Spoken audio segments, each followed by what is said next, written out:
back again. Christopher Pialis for my stuff.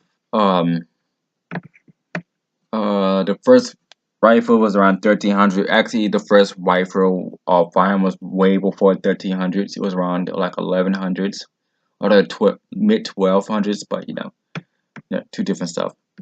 According to my class, it's around 1300, which was the Roman candle, which was used in northern Africa, which did pyrotechnic, which frightened some people, but it did not have any aim, which I call law because there are many projectiles or firearms that did similar things way before the 1300s. Like cannons. Cannons came out way before 1300s. Ballistics as large bows or spears that were shot from a projectile that did a huge amount of damage. That's considered a firearm because it has a projectile that's being propelled by an external force other than your own physical body. That's a projectile definition. And it has so much footport speed or the speed of travel on it. Around the 14th century, they made up more firearms that knights didn't like. Some reason this honor, but congrats, everyone uses it. How you feel? And then around 1498, a German guy named Augusta Kuta, cutter of Augsburg or Gasfier Kunil Finney, decided to make a rifling, which is the cuts inside the rifle or whatever it is. I don't want to go into details because they started from slender feathers. They went from regular feathers that help projectiles, and they slanted it, which helped the projectiles get better accuracy. And they thought, oh, let's do this, yay! Somehow, law. I'm pretty sure someone else came with it, and then that helped the accuracy more better. And sometime around 1500, someone else came up with something that's called a gaintress rifling, which is Devlo rifling, which was first used by Colt revolvers, or first known early use by the Colt family for their revolvers. And then nothing really good for the military didn't come around to the 18th century.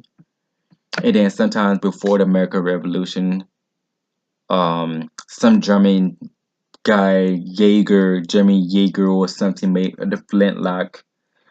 Ah, man, flintlock say those.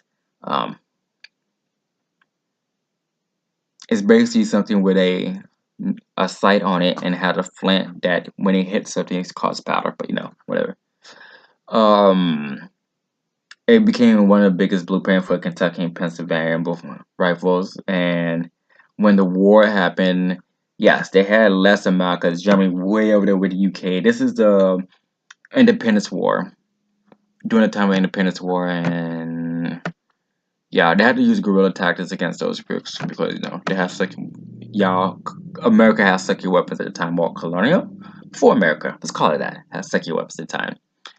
And then sometimes during the Civil War, the Northerners had better weapons, better firearms. Even though they liked in food, they started having better weapons. They actually one of the first people to have sights, and they started having better accuracy on their target, better long range than coming up on people often. But there was only so many people that can have that, fun stuff. And then another advancement of accuracy happened around 1785, which was Schuster de Vincis. It's not Galileo, it's someone else who made a interchangeable flintlock for mass production and gave that rifle to the Americans to France, as well as Thomas Jefferson. When he returned to America, he incorporated the idea from France into America manufacturing rifle, and then around 1798, L. Whitney made a contract to start developing more of their rifles mass production. I know, right? And then around 1851, another French person, Claudio Eschimini, had made a mini ball, musket ball that had a shape to it that helped the projectile from the for internal ballistic is from the muzzle to the breech. For external ballistic is from the stock to the target or from the muzzle to the target. Was one of those. But this mini ball that was elongated helped the target better even more. And then with the Crimson War, which is way over there in French and Germany, or French and someone else, whatever. They became another war happened. Yeah, they made paper cartridges and then brass cartridges after that. I know, right? A bunch of developments during war. Good times. And that's the same area where medicine started being made. Mostly, usually 20 years before a war happened, medicine get developed during war. Medicine really developed, and 10 years after that, medicine really developed, and then just drop off the world. Anyway, bye now.